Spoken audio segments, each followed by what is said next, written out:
I'm really enjoying the movies of Niko Mastorakis, and I was interested to check out his debut movie, Death Has Blue Eyes. And even after watching it, I'm unsure of a lot of things. It seems to be tapping into the giallo genre at the time, but not really going fully that way. We follow two characters who arrive in Greece, and they are a couple of conmen. They're pretty much just easing their way through life, sleeping around, stealing, making off with things that aren't really theirs when they can. When they bump into two women in a hotel, seems like mother and daughter, and these two women turn out to be, dun dun dun, psychics.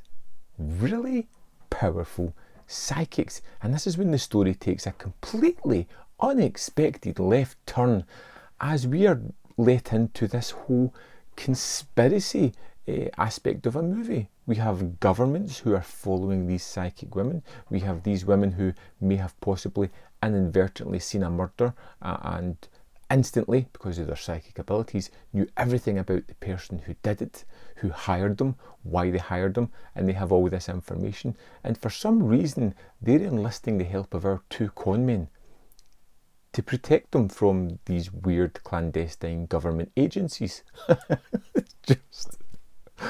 It's bonkers in all the right ways.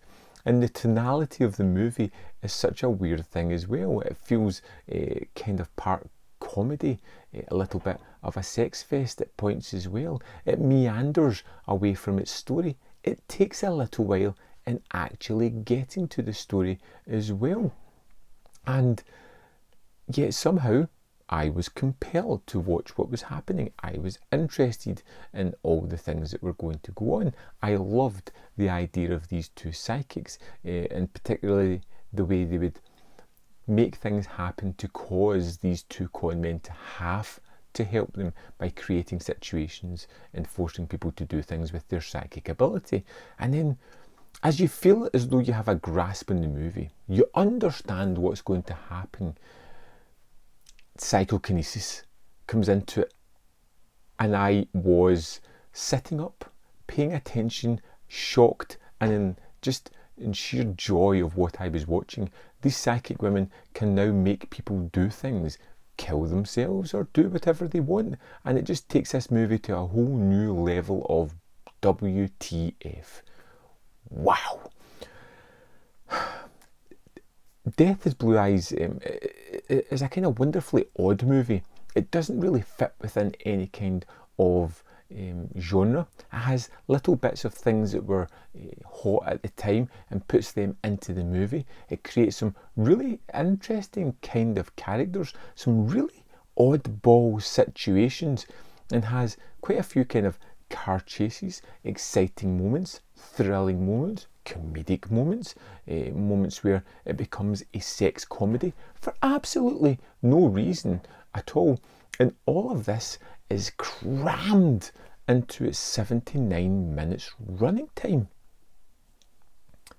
Utterly bonkers, but bonkers in all the right ways. You know, if you're a fan of giallo movies, exploitation movies, even other Mastorakis movies you may have discovered later on, Death Has Blue Eyes is one of those real oddities that I can't say the movie's great, but I really enjoyed it. I literally had no idea what was coming next, and sometimes that can be a pleasure on by itself. I'm going to be really curious to go back and check this one out again. I will do. It's 79 minutes. It's an easy runtime, an easy watch, something that's going to make you pay attention to it because things go in such crazy directions that it's just entertaining to see what's going to happen next.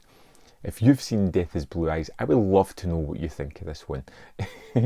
Let me know in the comment box below, and I'll see you next time in Man v Film.